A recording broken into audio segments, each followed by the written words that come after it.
अस्सलामुअलैकुम दोस्तों, क्या हाल चाल है। क्या नाम है जिसका? Rooster house. ये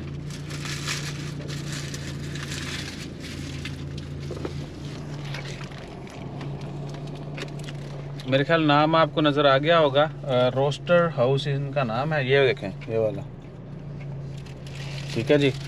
आप शवारमे के शौकीन हैं या कभी कभार भी खाते हैं या ज़्यादा पसंद करते हैं, कुछ भी जो भी है, आपने शवारमा खाना है लेकिन आउट क्लास खाना है और एवरेज रेट पे, तो रोस्टर हाउस अमजद भाई आपको बताएंगे। जी जी, कैसा बहुत अच्छा, माशाल्लाह, ज़बरदस्त, वेरी जिन्हें भी नाइस। खाते ने मार्केट चौथा था कि यार नहीं नहीं, डिफरेंट है माशाल्लाह, अच्छा। डिफरेंट है। उन्हें भी तो हम्म, खाने खाने रिव्यू देते सही हाँ, है। और ये एडवर्टाइजमेंट नहीं है, ये सिर्फ अच्छा खाना है। ठीक है, इसलिए आपको बताया जा रहा है कि अगर आपने अच्छा खाना है और एवरेज रेट, तो आप रोस्टर हाउस जो है ना मवाला में, ये इनका आप देख सकते हैं।